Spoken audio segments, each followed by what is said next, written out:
Hi everyone, we're going to start with the conference number 15. It's called Ego, Personality, and Essence. The objective of this conference is to learn how to distinguish this type of our actions. When it's our personality, when it's our ego, and when it's our conscience manifesting through our actions. For example, these are our psychological selves. These are each one of our egos, the 7 causal egos or capital sins. We have them within us, but we haven't self-observed them. Our personality, that is the superficial part, and this is our conscience, the 3% of free essence that we have, our spiritual part. So first of all, we're going to take a look at what is ego. There are different names for what we call ego. We can know them as selves, as psychological aggregates, defects, errors, temptation, wishes, instincts, ways to be of oneself, sins, red demons of Seth, devils, ignorance, the inner darkness, the suffering, the injustice, the pain, the memories, the trapped consciousness, mistakes, mechanical memory, and concepts. But beyond those names, we can tell that this unconscious part of us is acting and manifesting itself in our actions in our daily life. When we are tense, we are out of focus, we cannot achieve the concentration that is the most valuable thing to live the instant, and therefore each one of these like little persons that we have among us takes control of the human machine and makes us do different things unconsciously. For example, we yell at people, we shout, we are envious, we are lustful, and those things we can observe them within us. But it's different to observe superficially the manifestations of ego than to comprehend them and understand them beyond that superficial part. So we have to look carefully at our actions in our daily life to look ego in our actions and in our words, in our omissions, in all the aspects of our lives.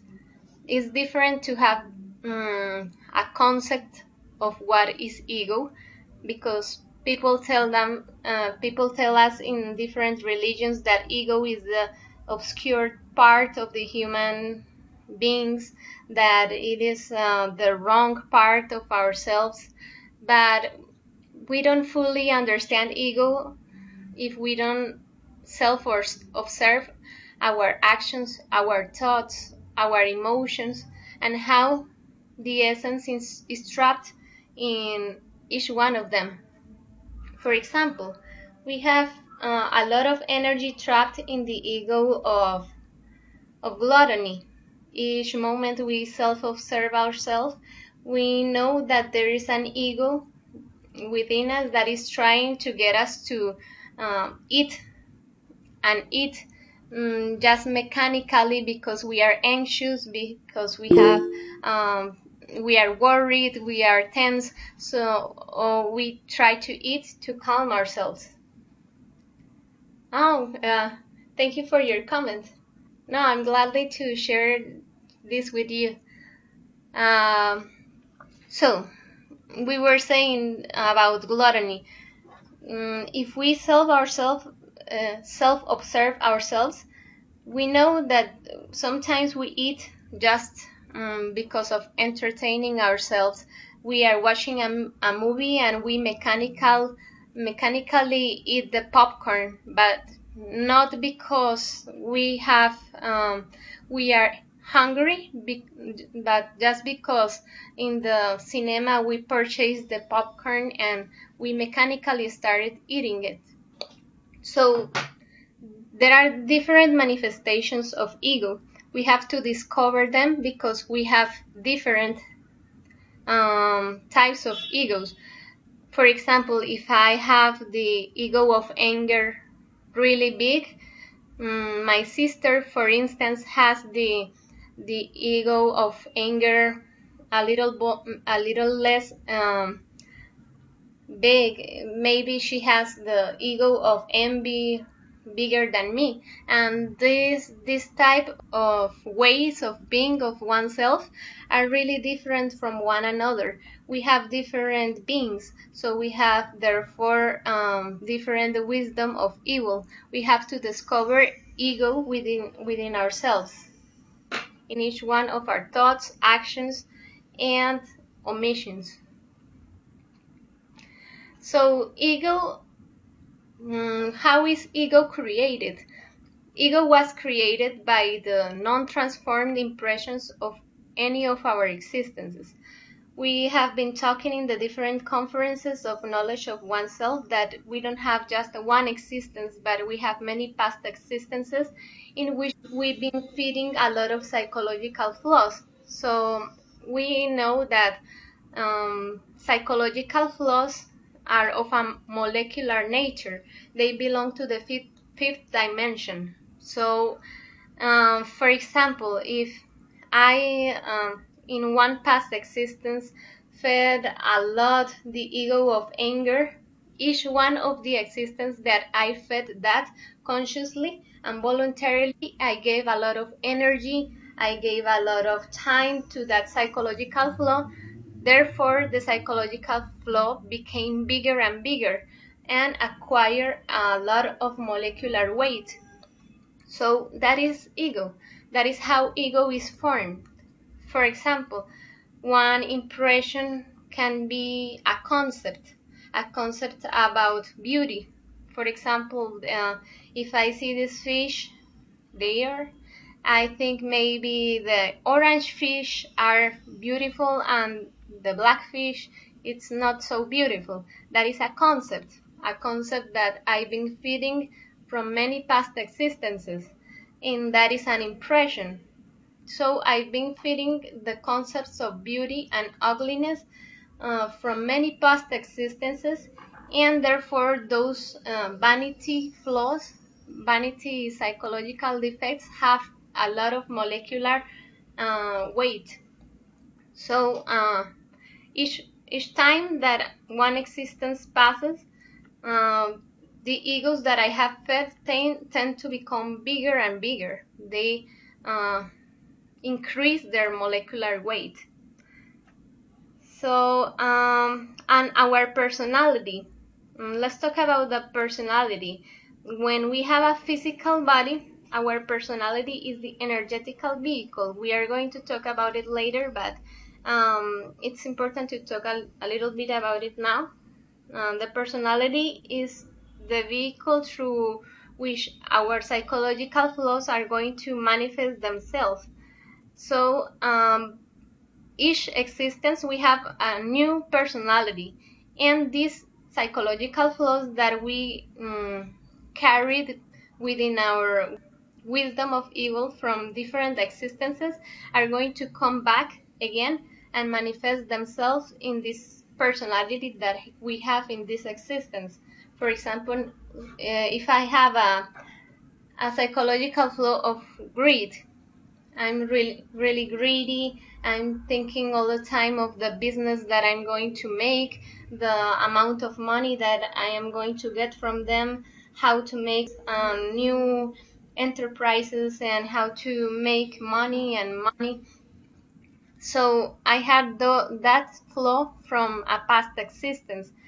And if in this existence I form the personality, for instance, of an architect, this psychological flaw of greed is going to catch that personality of the architect and make me a really greedy architect, to be thinking all the time and how to manipulate people to get more money from them, to build more and more buildings. That's how ego works. And we have one thing, we have new selves that are created in these existences. For example, in the Roman Empire, no one had cell phones, no one had TVs, they weren't invented yet. So in those existences, in those past existences, we didn't have the ego of the cell phone, of being addicted to technology, of being addicted to computers, to laptops, to social networks. So those are psychological flaws that we created and fed voluntarily in these existences. And well, we give a lot of energy to these new psychological flaws, but they are psychological flaws not because they are inventions, because an invention can exist and we cannot have a psychological flaw around that invention. The psychological flaw is because of the addiction, the desire, the slavery that it has, that machine has, as completely fascinated with it. So the consciousness is trapped. But if we don't have that desire of consume um, that mechanism of communication, if we don't have that anxiety to get into social networks, well, that thing can exist, that invention can exist, but it doesn't mean that we have that flaw. Is if we self-observe ourselves and we see that we have it within us, that we have it. So these are the new selves. And by the other hand, there are different psychological flaws that are the old ones, the ones that we have since many and many existences, and that come from the creation of this of mankind. Since the creation of mankind, we have 7 causal egos that are anger, gluttony, pride, sloth, lust, envy, and greed. The 7 capital sins, we call them too. They come from the first fornication, from the first spell of our sexual energy. We created them and we gave our energy to them since the first existences that we had in this world, and we have been feeding them from since then. So they are really, really big and well, unconscious creations that we have in our psychology. So it is also important to have into account that the ego evolves. These psychological flaws, we feed them, and we tend to give more and more energy, as I was explaining to you.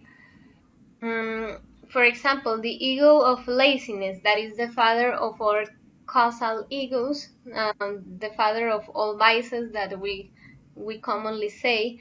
It has details of boredom, of degeneration, of entertainment, and there are more details of entertainment and boredom that we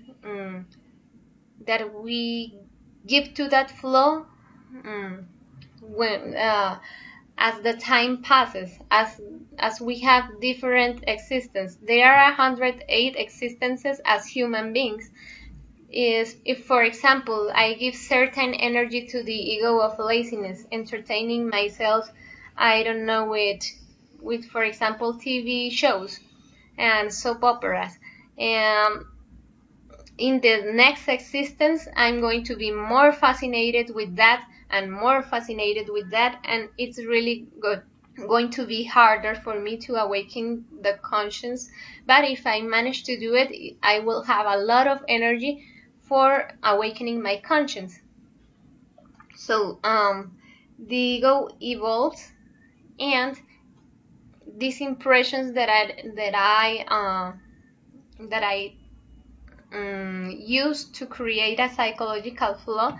For example, we talked about vanity.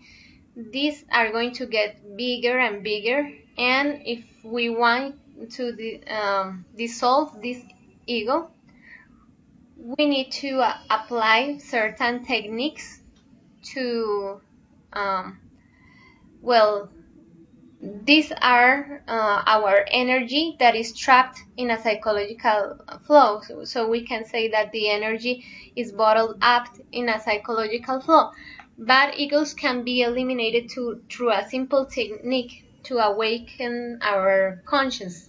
This technique is called the self-observation. Um, Through this process, we are going to discover what, why, and when of our psychological flaws. Because I can say I'm really an angry person, but I haven't observed how my anger works. So I'm going to um, direct my attention to my inner world, and I am going to see, for example, I don't like that people criticize me, and I get really angry with when that happens. So I identify that it's when someone criticizes me that I get really angry. For example, I observe myself and I know that at work at 7 a.m. The colleagues are sharing jokes and I get offended by them. So I identified the some actions by which anger is manifesting in my daily life. So when that I have the answer to that. At 7 a.m. in my work, someone bothers me. Why? Because they are making funny and silly jokes, and I don't like that, and I get offended. And what bothers me about that? That I feel criticized, that I feel diminished, that I feel that I'm not as as proud and as intelligent as other people, etc., etc. And you are going to identify really with detail how that psychological flow is acting in your daily life. What happens then? The technique is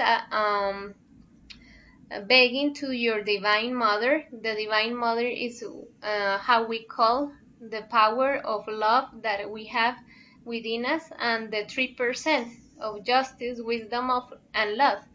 That force is able to disintegrate all the psychological flaws that we have in our soul. So we say, Divine Mother, eliminate me this ego of anger, and that technique is called the psychological death. Through the psychological death, we are going to get out uh, the power of love and wisdom that is trapped in each psychological flow. And if we do not work in ourselves, what happens is that those psychological flaws that we have in our seminal raft, they are going to come to us again in another existence, and if we don't have another human existence, they are going to go to involution in the Dantesque circles of uh, the infernal circles, and they are going to be disintegrated by the force of pleasure and pain mechanically. So it's really an advantage that we have a human existence, because we can use the power of meditation, reflection, and elimination to disintegrate our ego. We don't have to do it by the mechanical force of pleasure and pain. That is really something that is not going to awaken our 100% of conscience. We won't get to know superior dimension or create the existential bodies for our being, and we are not going to get to know really a lot of secrets of the universe. So it's really worth that we eliminate consciously and voluntarily our ego in this existence. So the ego causes recurrences. As I told you, we have different successive existences, and the things that happen to us in a past existence are going to occur again. That is what is called recurrence, because it's going to occur again. Recurrences are going to manifest in this existence if you didn't eliminate the ego that caused that recurrences. For example, if you have in a past existence you had a partner, you have a husband or a wife, and you loved each other really much, but something happened and you started fighting, that is a recurrence of anger, for example, and you didn't get along, so you had the psychological flow of alcoholism, and you said to yourself, I'm going to drink to release my tension, to see if I can not think about the discussion, and an accident happened because of that, and you got drunk and you crashed your car, and you lost your existence because of that. You were killed in that accident. So this is going to happen again in your next existence if you don't disintegrate the egos that cause that recurrences. For instance, the ego of alcoholism and the ego of anger are those that cause the recurrences, this recurrence in particular. So you need to study the psychological flaws that you have within yourself that commonly cause recurrences. For example, if you get at home and you fight with your husband or wife, and that occurs again and again and again, and is the reason why you don't have happiness in your at home, why you don't have peace. So you need to study that egos immediately, because they are the ones that trap the most your energy, your time, and your power. Your virtues are trapped in that psychological flaw. So another thing that we need to explore about ego is that ego is desire. All our desires are our fire. Fire is trapped. Fire is trapped in serving a psychological flaw. For example, if I have my fire serving the psychological flaw of anger, I have a lot of fire, a lot of will, a lot of energy, a lot of strength for getting anger, for shouting, for kicking someone, for insulting. So the energy is serving that psychological flow, and it's trapped in that flow of anger. But if we release that energy, we disintegrate the ego of anger, we liberate light, that is the wisdom that's trapped in that flow, and love, that is the ability to do consciously. For example, that fire, that strength that I put in shouting and insulting someone, that fire is the ability to do, for example, an astral projection, to meditate, the strength and the will to do the practice of sexual tantrism, and the wisdom comes from the reasons why that psychological flow triggered me that way. For example, if I know that I was angry because I was really proud and someone was better than me and I lost in a game, I know that the wisdom of that flow is, for example, that knowing how to maintain myself calm, and that sometimes I can win, sometimes I can lose, and that doesn't matter, because what matters is something bigger than that. not winning or losing, is my energy, my faculties, my power, my virtues. And so those wisdom and love are going to, once liberated, are going to work for our conscience, or the awakening of our conscience, to integrate myself with my being, my spiritual part, to get to my conscience to grow higher and higher levels. A person that manages to get this fire out of our psychological flaws can awaken the virtuous faculties and energy that we have. For example, to do a practice of meditation for hours, to do a sexual practice for hours and totally concentrated. That is something that's amazing. And we can experience with that the superior dimensions of nature. Now we're going to talk about something that we have because of the power of imitation. By the power of imitation, our energy is directed to our psychological flaws. This is personality. For example, if I have a group of friends and they convince me to show my pictures and be proud of my pictures in a party, and make publicity of myself in social networks. Oh, I'm entertaining myself, I'm doing something really fun. Oh, I'm drinking, I'm having fun, and so I'm doing what everyone is doing, and I am accepted socially, and I am really a cool person. So that's personality, is an energetical vehicle through which our psychological flaws are going to take control of our human machine.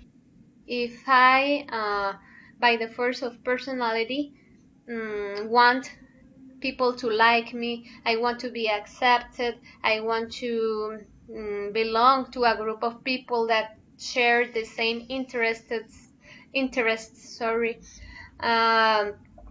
I can see that the force of personality is attracting myself to feed my psychological flaws. For example, all my friends want to drink, so I would be excluded if I don't go and drink with them. So that is the flaw, the psychological flaw of alcoholism, manifesting itself through the force of personality. What happens with personality? We fully form our personality at the age of 7 years. The personality is born and dies in time. Each existence we have a different personality.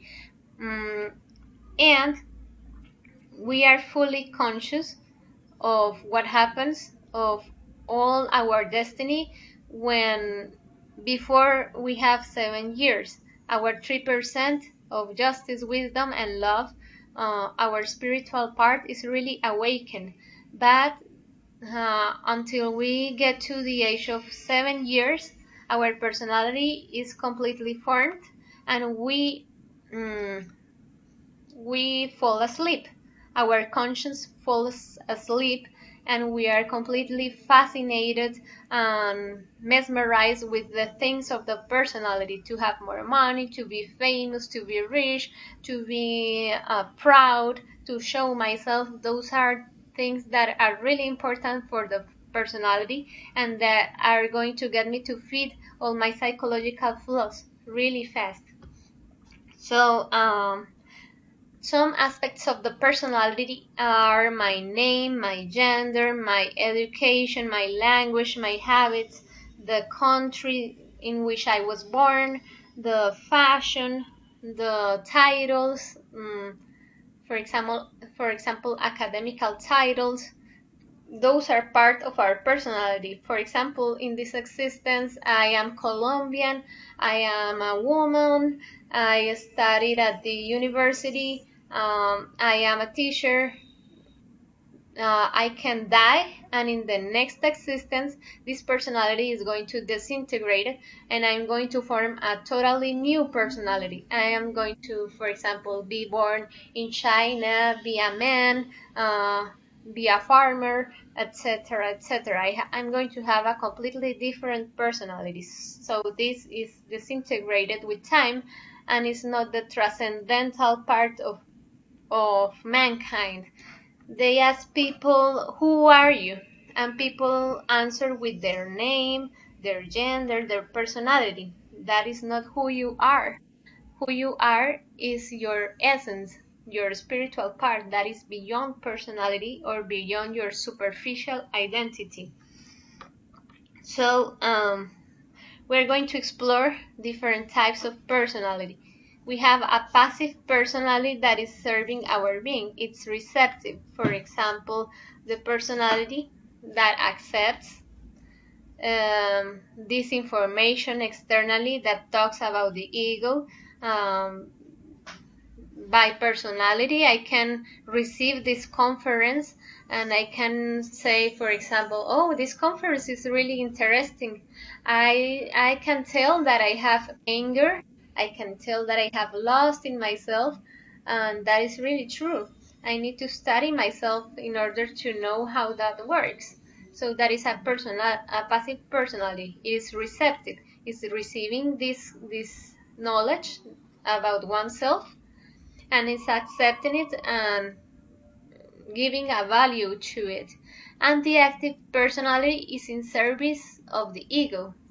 It, it keeps us identified. For example, an active personality for drinking, for fornication, for greed, acquiring more and more things that make you proud socially. That is an active personality. I'm always directing my energy to feed my psychological flaws or the forces of my ego. And by the other hand, we're going to find something that is totally different, sometimes something that is true, real, and immortal.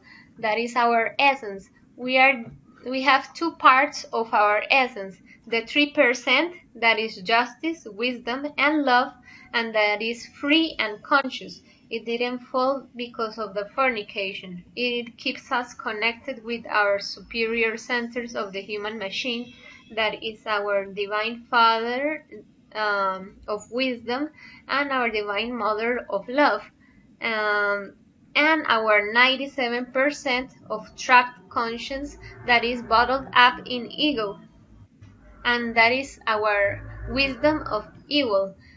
Our 97% or our wisdom of evil, that is ego, has to be released. It is trapped, and we have to release them. We have to get to know our psychological flaws and release the energy that is trapped within them, to integrate those two parts, the 3% and the 97%. That is, in order to achieve the 100% of conscience, awakened conscience. Many masters have done that. Masters that acquire the 100% of awakened conscience can be resurrected and have their own wisdom of their being. But right now, our conscience is totally asleep by the force of personality. We are imitating what everyone does and feeding our psychological flaws. We're going to have to practice a lot what is our most valuable tool, that is the psychological debt.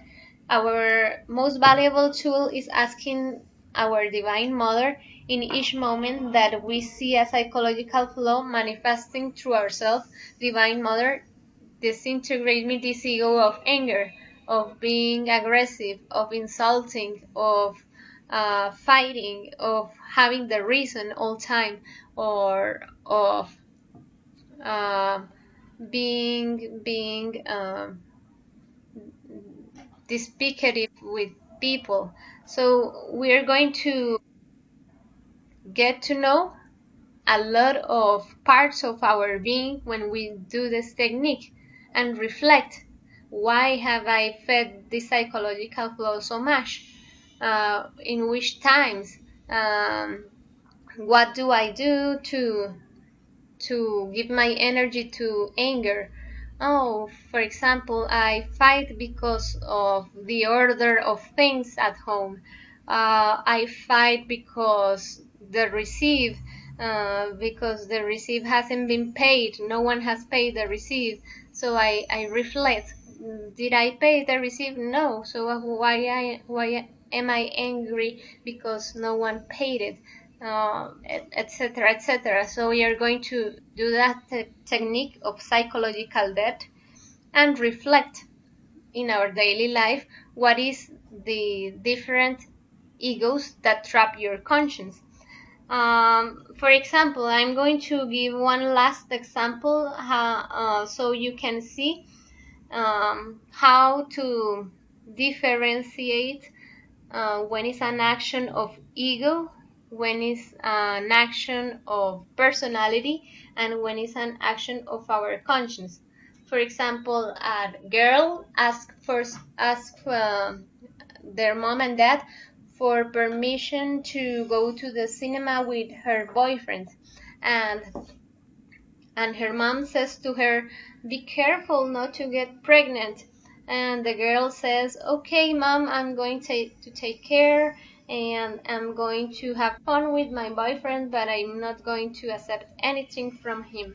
So they go to the movies, and after that, the girl is happy and comes home and tells mom, "Mom, I'm a really good and conscious person because I didn't have sex with my boyfriend and I didn't get pregnant."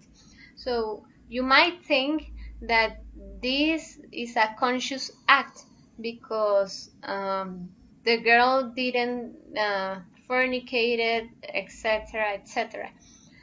But there is a difference from personality and conscience. For instance, the ego of fornication can be fed if you expel your sexual energy. So in that case, she didn't fed that psychological flow of the fornication or expelling the energy. The conscious thing with sex is to value your energy and do the practice of sexual transmutation, to ascend the energy through your spinal cord and awaken the serpent kundalini. So in that case, she didn't do that and she didn't fornicate. So we cannot say that this is conscious or this is unconscious. We would say commonly that was conscious because she didn't have a baby, but that is personality because the girl isn't reflecting why she did that. Isn't is just repeating what the mom said. That is wrong. Don't do that. But she doesn't know why it is wrong. She doesn't know why she shouldn't do that. So if she would hear that conscience and had get in touch with her conscience, she would know who her real partner was. There is a practice in the astral projection in which you can get in touch with your spiritual part and ask your being, what is the right partner for me? What is the husband or wife that is going to do the practice of sexual transmutation, to have the fidelity, chastity, and love to work in the awakening of conscience? So that would be a conscious thing, really. But she didn't do that. She didn't know if that boy was her real partner. She didn't ask her spiritual part to tell her if that man that wanted to have sex with her was her real husband or just a guy that wanted to have fun. So she didn't had any communication with her spiritual part. She just acted on a concept that her mom gave her, that is something wrong, you shouldn't do that, and she imitated her mom said. So in each decision that we do in our life, we have to differentiate when is our ego, when is our personality, and when is our essence that is truly manifesting itself.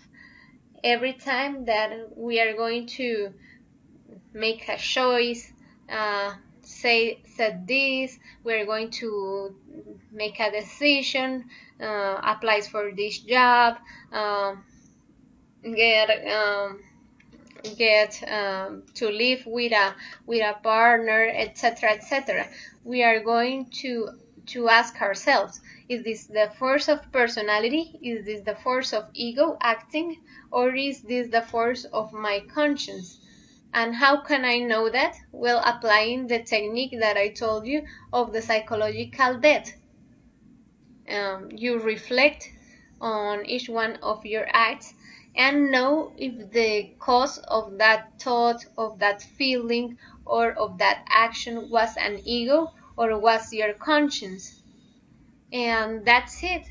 If you have any questions or something to add to the conference, I'd be glad if you participate. And you can keep watching these conferences um, whenever you want. Thank you for your attention and have a nice day.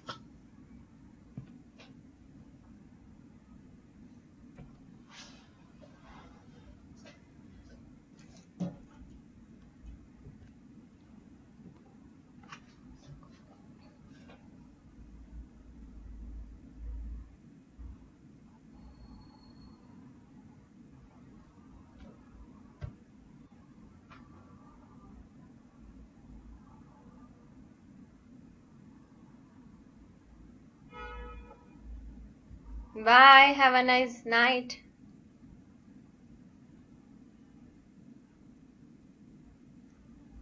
You're welcome.